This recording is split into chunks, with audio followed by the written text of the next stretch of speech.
Hello everyone and welcome to this channel. I'm your mentor Khansa and today we are going to analyze the Hindu editorial. आज के दिन है 27/2024। तो आज हम लोग करेंगे कुछ क्वेश्चंस भी है हमारे पास में इस एडिटोरियल के जो सेक्शन है इस जो पूरे के पूरे राइटर ने इस चीजों को लिखा है एनालिसिस के बाद हम लोग उसका क्वेश्चन भी करने वाले हैं। तो आइए देखते हैं वन बाय वन करके सारे क्वेश्चंस को भी देखेंगे और सबसे पहले हम लोग एनालिसिस करते हैं। तो आज जो हमारे पास में एडिटोरियल में आया है बहुत ही इंपॉर्टेंट ये आर्टिकल है। इसमें कैट और क्लैट दोनों के बच्चे और बैंकिंग के जो भी स्टूडेंट्स हैं उनके लिए काफी ज्यादा इंपॉर्टेंट। तो चलिए इसमें बहुत सारा इंफॉर्मेशन भी है, बहुत सारी जानकारियां भी हैं, इस चीजों को हम लोग एक एक कर करके देखते हैं। तो पहला जो वर्ड आ रहा है डिस्पाइट वर्ड है, इट हैज बीन यूज और कॉन्ट्रास्ट भी शो कर रहा है। चलिए ग्रामर की बाद में बात करेंगे, सबसे पहले हम लोग इसे पढ़ते हैं। Despite the factor that attempts to provide reservation in jobs. Despite मतलब कि के बावजूद, किसके फैक्टर, कौन सा फैक्ट है, दैट अटेम्प्ट्स टू प्रयास करना, टू प्रोवाइड रिजर्वेशन, रिजर्वेशन देने का प्रयास जो जॉब में किया जा रहा है फॉर लोकल वर्कर्स को हैव बीन प्रूवन अनकॉन्स्टिट्यूशनल। क्या प्रूव हो चुका है, ये साबित हो चुका है कि वो अनकॉन्स्टिट्यूशनल है and have been rejected by courts, और कोर्ट्स के द्वारा इसको रिजेक्ट भी कर दिया गया है। द टेम्पटेशंस टू पैंडर, ये टेम्पटेशन या प्रलोभन, लालच, टू पैंडर, पैंडर का मतलब बढ़ावा देना, टू नेटिविस्ट, वहां के नेटिविस्ट सेंटिमेंट, जो किसी भी शहर के लोगों के द्वारा वो सेंटिमेंट उस शहर के लिए होता है, उस जगह के लिए होता है। नेट, NAT, नैट का मतलब होता है, ये एक रूट वर्ड है, नैट का मतलब होता है बर्थ प्लेस, बर्थ। जो जो दो बर्थ प्लेस का जो टेम्पटेशन है, प्रलोभन जो दिया जाता है, उसको बढ़ावा जो दिया जा रहा है इस सेंटिमेंट्स को, कि भाई आप उस जगह के हो और आपको जॉब ना मिले, दूसरे जगह के लोग आकर के इस जॉब को हथिया ले, तो ये गलत बात है। तो ये कहाँ कौन से लोग दे रहे हैं, रिमेन्स बना हुआ है among state government, state government में ये चीज बना हुआ है, प्रलोभन दिया जा रहा है लोगों को, वहां के जो मूल निवासी हैं उन लोगों को, और इस प्रलोभन को बढ़ावा भी दिया जा रहा है गवर्नमेंट के द्वारा। तो लेकिन ये ऑलरेडी इसको रिजेक्ट कर दिया गया है कोर्ट के द्वारा, लेकिन इसके बावजूद भी टेम्पटेशन दे रहे हैं, ये बना हुआ है, remains among state government. A case in point in the draft, एक केस आया है जो ड्राफ्ट हुआ था Karnataka state employment of local candidates in the industries, factories and other establishment bill में 2024, क्लियर बाय द कांग्रेस, जिसको क्लियर किया गया था कांग्रेस गवर्नमेंट के द्वारा कैबिनेट में, बट लैटर इसको टेम्परली विथ हेल्ड कर दिया गया, हटा दिया गया, रोक दिया गया। फॉलोइंग एन अप्रोर, ये अप्रोर का मतलब क्या होता है, यहाँ पे हम दे रहे हैं अप्रोर का मतलब काफी शोरगुल के साथ में। फॉलोइंग, उसको फॉलो मतलब कि उस क्यों हटा, कैसे हटा, तो following an uproar from the industry, industry के लोगों ने इस चीजों को उठाया, उजागर किया, industry heads and trade bodies in Karnataka, और वहां के जो लोग थे इस चीजों को अप्रोर किया, बहुत ज्यादा नॉइज किया और इसको हटाने के लिए मांग की गई। द बिल इनवेसेज्ड, इनवेसेज का मतलब यहां पर है, इसको इमेजिन भी बोलते हैं, लेकिन कुछ जगह पर हम इसको यहां पर डिस्क्राइब भी बोलेंगे। द बिल इनवेसेज मतलब कि बिल में जो उल्लेखित था, दिया हुआ था, that industry and other establishment would appoint local candidate in 50%, कि 50% वहां के लोकल कैंडिडेट को लिया जाएगा ऑफ मैनेजमेंट पोजीशन, जो मैनेजरियल पोजीशन है, ऊपर के पोजीशन है, उसमें 50% and 70% of non managerial management positions, और 70% नॉन मैनेजमेंट पोजीशन के लिए वहां के लोकल लोगों को लिया जाएगा, ये बिल में मेंशन।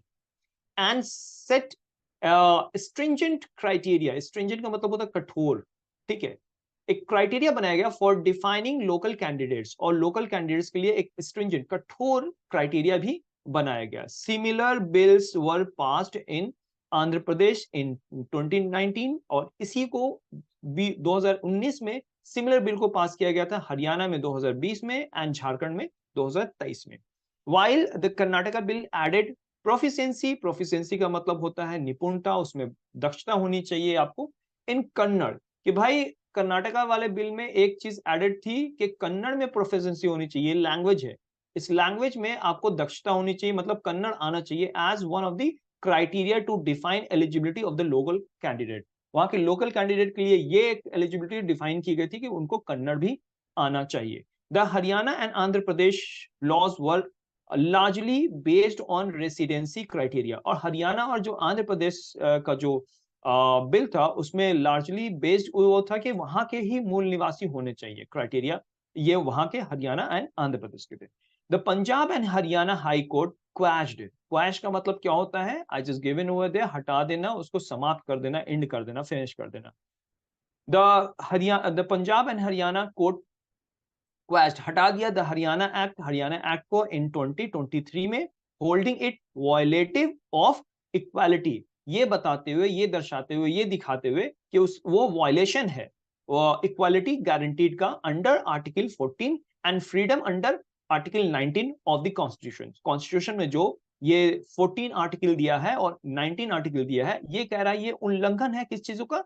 तो इक्वालिटी का भाई, यहाँ पे समता का वो जो हम लोग गारंटी देते हैं, इसका उल्लंघन है। जाहिर सी बात है कि अगर किसी भी स्टेट में आप उसी के लोगों को लीजिएगा और बाहर से जो आ रहे हैं माइग्रेंट्स, उनको आप अगर नहीं लेते हैं, तो ये तो स्टेट वाइज में बढ़ जाएगा ना, ये फिर स्टेट वाइज वो उसको ज्यादा प्रेफरेंस और ये यहाँ पे बाइस्ड फैक्टर आ सकते हैं। तो इसलिए उसको Haryana Punjab and Haryana high court ने उसको क्वैश कर दिया, हटा दिया, समाप्त कर दिया। It added that the act went against the right of citizens from the rest of the country and that states enacting such laws could set up artificial wall।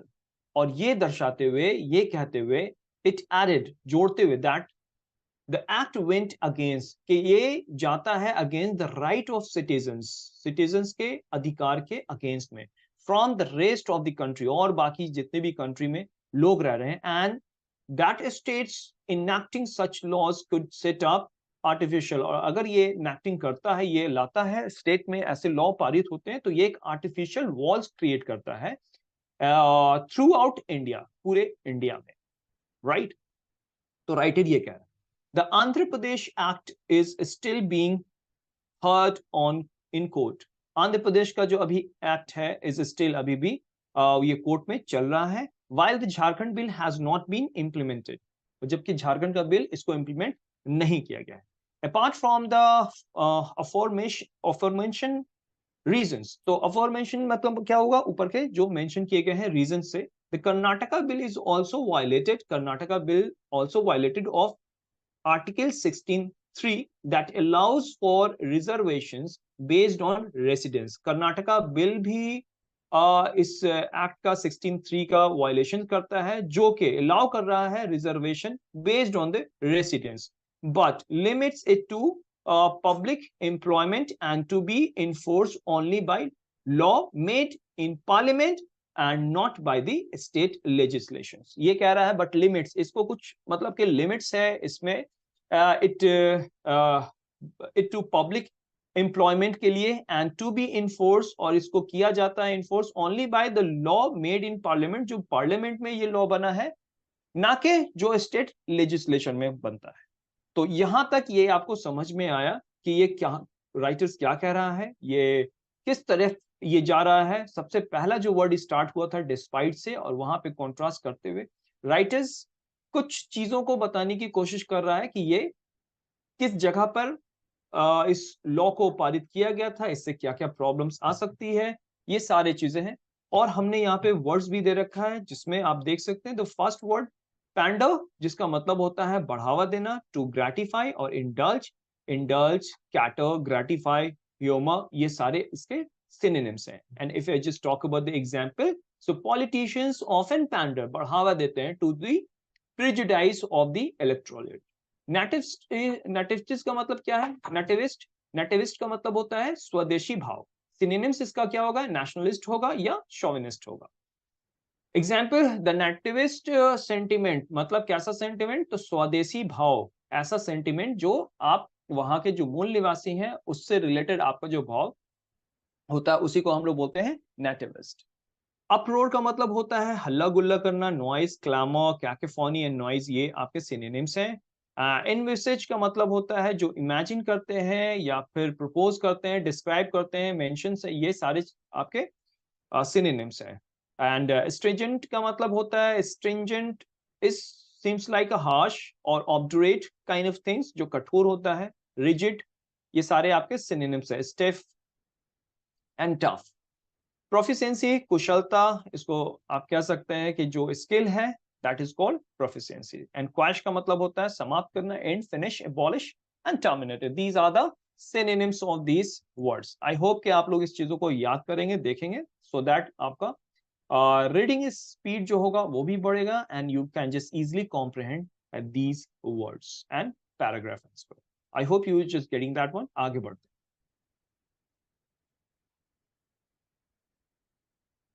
Next paragraph में हम लोग देखते हैं, नेक्स्ट पैराग्राफ में writer क्या कह रहा है। राइटर कह रहा है, the temptations for the Karnataka government to come up with the bills that provide for reservation for locals and labour protectionist despite their proven unconstitutionally is perhaps motivated by the fact that there is resentment among resident workers in better off states that their jobs are being taken over by migrant workers। ये कहा जा रहा है कि ये प्रलोभन क्यों दिया जा रहा है, ये गवर्नमेंट क्यों दे रही है, ऐसा करने का वजह क्या है। तो यहाँ पे वजह गवर्नमेंट का पता चलेगा।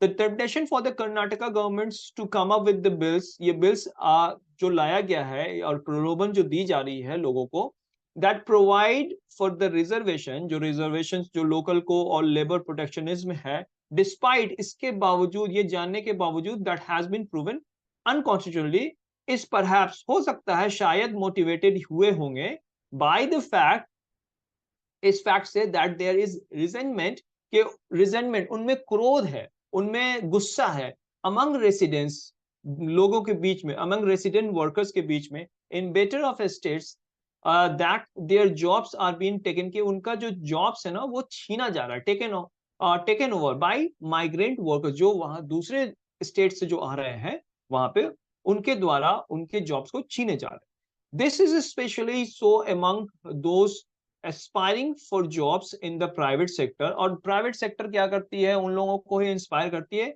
Where some employees have sought to exploit migrant workers, जहां पर लोग कुछ जो माइग्रेंट्स वर्कर्स हैं उनको एक्सप्लॉइट किया जाता है, to work for the longer hours, बहुत देर तक काम करवाया जाता है, 8 घंटे से ज्यादा, 10 घंटे, 12 घंटे, और बेचारे रेडी भी रहते हैं क्योंकि उनके पास में क्या, एट लोअर पे, विदाउट बेनिफिट्स और social protections and without political support that is otherwise available to the local workers।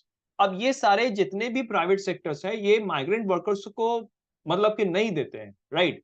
और जो लोकल्स वहां पे जो है वर्कर्स, उनको इससे काफी ज्यादा प्रॉब्लम होता है। यहाँ पे लिया हुआ है, that is otherwise available to local workers, जो कि अदरवाइज अवेलेबल है लोकल वर्कर्स के लिए, ये सारा चीज उनको चाहिए होता है। बट ये जितने भी माइग्रेंट होते हैं वो इन सारी सिचुएशन में भी वो वहां पे काम करते हैं। दैट्स द रीजंस कि गवर्नमेंट ये कहती है कि भाई उनको कुछ रिजर्वेशन दिया जाना चाहिए। ये कर्नाटका गवर्नमेंट की थिंकिंग है, इसलिए इनका टेम्पटेशन होता है लोगों के बीच में जॉब रिजर्वेशन के लिए। If Karnataka is concern about this segmentation of the labour market that pits, ये पिट्स का मतलब होता है गड्ढा, मतलब कि उसमें जाना, that pits the migrant workers against the local, is it should enforce labor rights for the former as well। अगर कर्नाटका गवर्नमेंट इतना कंसर्न है about this segmentations of the labour market के लिए, दैट पिट्स, जो एकदम गड्ढा खोद रही है माइग्रेंट्स वर्कर्स के लिए, against the local, against the local, जो लोकल है उनके अगेंस्ट में, इट शुड इन्फोर्स, ऐसा करना चाहिए कि इन्फोर्स कर दे labour rights for the former as well, जो पहले से चलता आ रहा है उनके लिए, एंड वो जो पहले से लॉ चल रहा है उसको ही फिर से इन्फोर्स कर दिया जाए। And by curbing exploitation practices, और क्या करे, कर्बिंग कर दे एक्सप्लॉइटेशन प्रैक्टिसेस, जो वहां पे एक्सप्लॉइट कर रहे हैं लोगों को, तो उसको भी हटा दे। कर्बिंग का मतलब होता है नियंत्रण करना, कंट्रोल करना। It could create a level playing field for all workers, ये एक लेवल में ला देगा सारे जितने भी वर्कर्स हैं, चाहे वो माइग्रेंट हो या फिर वहां के लोकल वर्कर्स हो।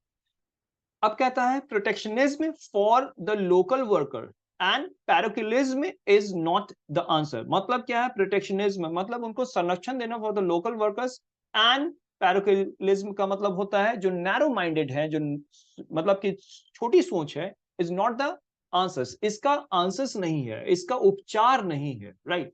तो यहां तक राइटर्स ने बड़े अच्छे ढंग से अपनी बातों को रखा। ये सारे चीज वहां की गवर्नमेंट और लेजिस्लेचर और जो कोर्ट के द्वारा कही गई बातें थी, इन सारी चीजों के बारे में। आइए हम लोग वोकैबुलरी देख लेते हैं। The first word which has been mentioned over there, that is the temptations, which I just already told. प्रलोभन, लालच, इसको हम लोग कहते हैं। Resentment is नाराजगी, क्रोध, bitter, और indignation, indignations बोलते हैं anger at an injustice, मतलब जिसको क्रोध तो आती है लेकिन injustice पे आती है, मतलब righteous क्रोध आप कह सकते हैं, righteous anger इसको कह सकते हैं। And the synonyms would be over here the bitterness, indignations and animosity. क्रोध, शत्रुता, या फिर आप उसको कह सकते हैं bitterness as well. Curbing का मतलब होता है to control, restraints, to keep in check, limiting and controlling and restraining. Pits, as I told you earlier, that is गड्ढा इसको हम लोग बोलते हैं, dwelt and depressions, delve, camphor, hollow, ये सारे इसके synonyms हैं। एंड पैराक्लिज्म का मतलब होता है अ लिमिटेड और नैरो आउटलुक, नैरो माइंडेड, उसको कह सकते हैं, जो अपने प्रोविजंस के लिए और जो अपने जगह के लिए काफी ज्यादा नैरो थिंकिंग रखते हैं, उसको हम लोग पैराक्लिज्म बोलते हैं। चलिए आगे बढ़ते हैं, देखते हैं कुछ क्वेश्चंस हैं हमारे पास में, and then we will just discuss these all.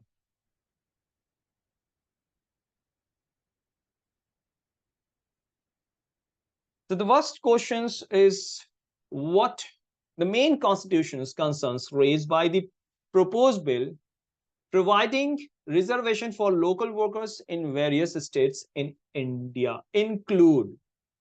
अब इस चार ऑप्शन में से आपको ये बताना है द मेन कॉन्स्टिट्यूशन कंसर्न्स, किस कॉन्स्टिट्यूशन कंसर्न्स पर कंसर्न्स रेज किया गया, किसके द्वारा, the propose bill providing reservations. तो आप बता सकते हैं which would be the right answer is first. This is the violations of equality guaranteed under Article 14. I hope कि आपका आंसर भी सिमिलर होगा। आप इसको पॉज करके भी देख सकते हो और आंसर्स दे सकते हो। The next, what was the reaction of industry heads and trade bodies in Karnataka to the draft Karnataka State Employment of Local Candidates Bill 2024? क्या reaction था? That was the supportive, neutral, oppose and uncertain. Definitely this was very easy. Oppose. ये लोग oppose में थे, वो लोग उल्लंघन कर रहे थे, मतलब वो लोग नहीं चाह रहे थे इस बिल को, that's why the oppose would be the right answer.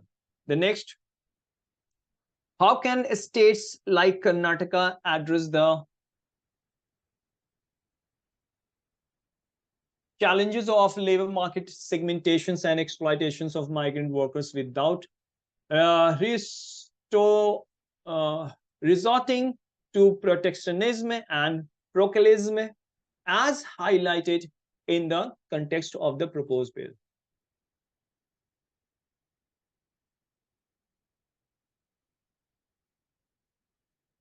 Now, the next questions, how can states like Karnataka address the challenges of labor market segmentation and exploitation of migrant workers without resorting to protectionism and proclivism as highlighted in the context of the proposed bill? Which would be the right answer? First of all, हम लोग देखते हैं, to address the challenges of labor market segmentations and exploitations of migrant workers, states like Karnataka can implement comprehensive labor reforms that prioritize fair wages, safe working conditions and equal opportunity for all workers. This would be the right one. पहला ही पढ़ते के साथ आप कह सकते हो कि this. Second है implementation strict residency based, no, not at all. Implementing discriminatory hiring, ये mention नहीं है. Encouraging a hostile environment, no, not at all. ये सब opposite है. So A would be the right answer. Next question की तरफ चलते हैं।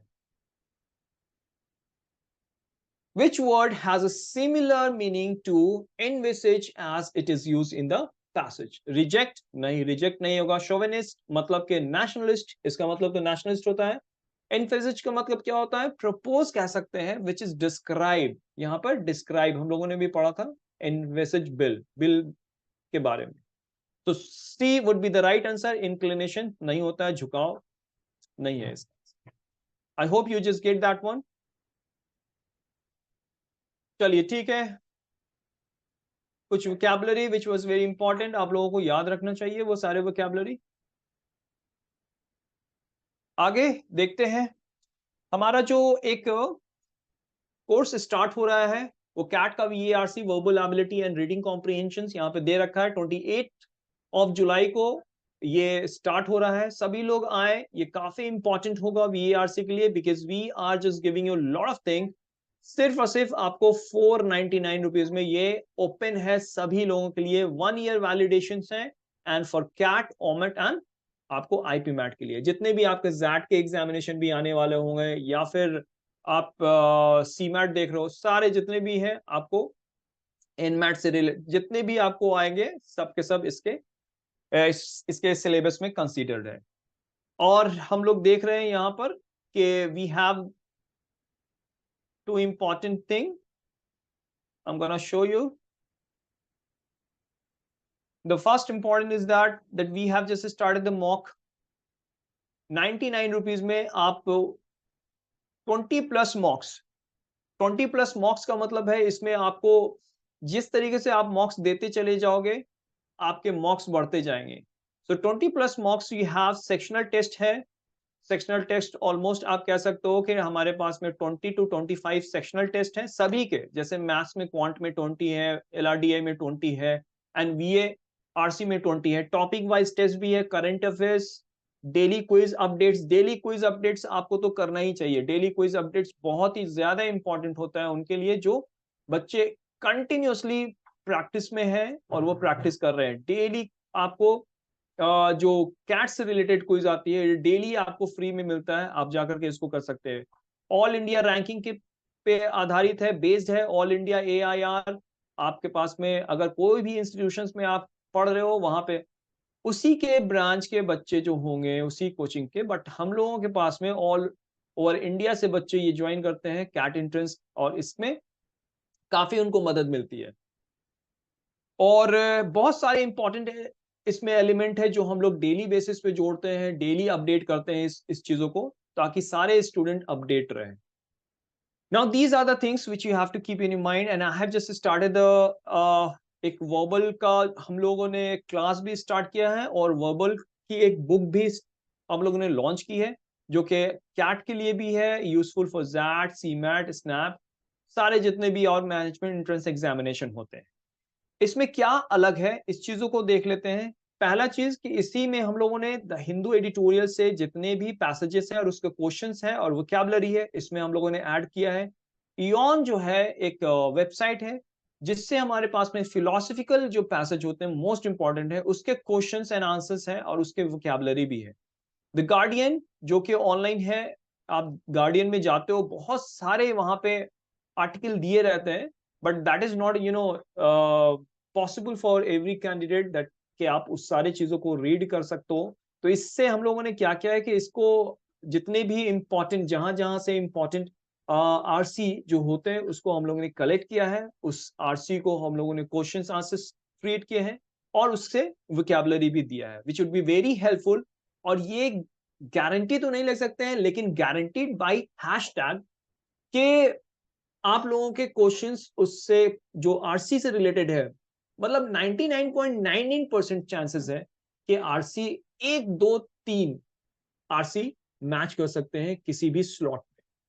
तो भाई जाओ, आप उसको देखो, क्योंकि पूरे एक साल के जितने भी इंपॉर्टेंट जो RC, जो आर्टिकल, जो राइटर्स के, जो द हिंदू से है या फिर इयॉन से है, एडिटोरियल पेजेस है, या इंडियन एक्सप्रेस है, या न्यूयॉर्क टाइम्स है, इन सारे से हम लोगों ने बहुत सारे पैसेज को क्रिएट किया है। ये अगर अभी भी आपके पास में टाइम है, ये अगर आप कर लेते हो, that would be very helpful for you guys.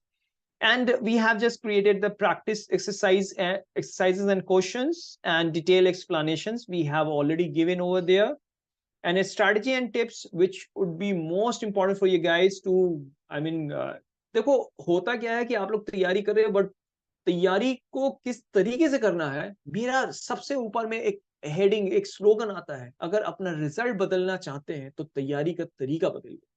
Bihar के मोस्ट ऑफ दी स्टूडेंट्स का ये बहुत ही गलत पैटर्न होता है कि वो कैट के प्रिपरेशन करते हैं, जबकि उनको पता नहीं होता है कि यहाँ पर बिहार में मोस्ट ऑफ द स्टूडेंट्स का बेसिक ही नहीं होता है, और वो कैट के इंस्टीट्यूशन में जाके कैट का प्रिपरेशन करते हैं, तो उन्हें पता ही नहीं है कि भाई वो कैट पढ़ रहे हैं या बेसिक पढ़ रहे हैं, उनका कोई रिलेवेंसी नहीं होता, उनका कोई अटैचमेंट नहीं होता है उस क्वेश्चन से, और वो लास्ट टाइम में यही समझते हैं कि फ्रस्ट्रेट होना ही एक पार्ट बचता है कैट के प्रिपरेशन के दौरान। मैं आपको बताऊंगा अपने क्लास में इस 499 के साथ में, आप आइए, अभी बहुत ज्यादा टाइम है, we have just already started, I mean 3 और 4 बैचेस, अभी हमारा ये 6 बैच, छठा बैच जा रहा है। इसमें वो सारे स्टूडेंट्स जो अभी भी सोच रहे हैं कि मेरा VARC सही नहीं है, मैं उनको इनवाइट करता हूं, that's why I just given this 499, कि आप इस प्राइस पे तो बिल्कुल आ सकते हो, इस प्राइस पे एक चांस तो ले सकते हो। मैं कहता हूं कि आप आओ, मुझे नॉक करो, मुझे बताओ कि सर मैं आपका डेमोन्स्ट्रेशन क्लासेस करना चाहता हूं, यू कम ओवर, आप आ जाओ, ऑनलाइन कर लो, मैं आपको बताऊंगा how to crack this ones. I will give you the expertise और knowledge which would be very helpful for you guys, और वो सारे जितने भी strategies हैं, whether it pertain to para jumble, para summary, odd one out, और RC reading comprehension, उसमें जितने भी main ideas और जितने inferential type के questions होते हैं, किस तरीके से solve करते हैं, I'll guide you. No need to be worried about that one कि सर 6 महीना 5 महीना चला गया, जनवरी से तैयारी में कर रहा हूं, अभी भी कुछ नहीं हुआ है। No need to be worried about these all. अभी मैं आप लोगों को बता दूं कि बहुत सारे ऐसे स्टूडेंट्स आए हैं जो लास्ट ईयर के स्टूडेंट्स थे, और उनकी अभी तैयारी जो मॉक्स दे रहे हैं, मॉक्स का भी मैंने आपको प्राइस रखा है कि चेक करो अपने आप को कि आपका क्या परसेंटाइल उसमें आ रहा है। ये इसलिए है, ये इंट्रोडक्टरी प्राइस है गाइस, ये इंट्रोडक्टरी प्राइस है, ये उन सारे स्टूडेंट्स के लिए है जो इंस्टीट्यूशंस में जा करके 60,000 70,000 40,000 50,000 वो डुबा चुके हैं। मेरे बिहार के और झारखंड यूपी के जो स्टूडेंट हैं, उनके जो इंग्लिश का जो लेवल है, आई कैन रियली मैं आपको बता सकता हूँ कि ये वो क्या सोचते हैं, वो क्या सोच के जा, तो इन सारी चीजों पे we will definitely talk about these all, and we will short the problems, और if you just come over there, definitely you will help yourself by opting lot of thing, अपने आप को ही मदद करोगे, बिकॉज ये टेस्ट नहीं है, ये यहाँ पर सेल्फ एनालिसिस होता है, खुद जांचते हो खुद को कि कहाँ तक अभी आपने स्टडी अपनी कंप्लीट की है, प्रिपरेशन अपना कंप्लीट किया है। So these all guys I just give in all, और हम लोग बात करेंगे क्लास में 28 को, बहुत सारी चीजें हैं, बहुत सारे स्टूडेंट्स अभी आ चुके हैं, और लेकिन एक लिमिटेशंस है कि हमें उस बैच में सिर्फ और सिर्फ 30 स्टूडेंट्स को ही रखना है, and we have already almost 15 to 17 student जिनका रजिस्ट्रेशन हो चुका है। तो अभी मेरे पास में 50% डन है, 50% आप लोगों को मैं इनवाइट करता हूँ, जितनी जल्दी हो सकोगे you just take that one. हम लोगों को अभी नवंबर नहीं, आगे जैट की भी तैयारी है, बहुत सारे हैं, कहीं पे भी VARC के लिए स्टक मत हो गाइस, बहुत सारा प्रॉब्लम है, बहुत सारी बातें आप लोगों से छुपाई जाती है, नहीं बताई जाती है, मैं आप लोगों को बताऊंगा। कम 28 आपका डेट है, और टाइमिंग हम लोग ने जो रखा है, लेट्स सी, देख लेते हैं हम लोगों की टाइमिंग। यस, 7 to 8 ये टाइमिंग हो सकता है चेंज भी हो। यहाँ पर हमारे पास में 2 स्लॉट अभी खाली है, पहला स्लॉट है 7 to 8 का, और दूसरा स्लॉट है 9:30 का स्लॉट खाली, नो 8:30 का स्लॉट खाली है, यस 8:30 to 10 ये स्लॉट खाली है, so we can just do this ones, हम लोग यहाँ पे बहुत सारा चीज कर सकते हैं। I hope you just get these all, we will definitely do something special, so no need to be worried about that one, you have just spent a lot of your time। अभी आपको कुछ भी नहीं करना है, आप सिर्फ और सिर्फ फोकस कीजिए अपने VARC पे। क्वांट तो भाई हमारा बिहार का बहुत स्ट्रांग होता है, क्वांट में we can just do better, लेकिन हमें VARC इस बार तो पकड़ के चलना है क्योंकि इस बार वीएआरसी होने वाला है काफी tough. Thank you for watching me guys, हम लोग मिलते हैं नेक्स्ट वीडियो में। I hope definitely you will just join over there. मिलते हैं अपनी क्लास में भी और नेक्स्ट वीडियो में। Till then bye bye, take care, have a nice day.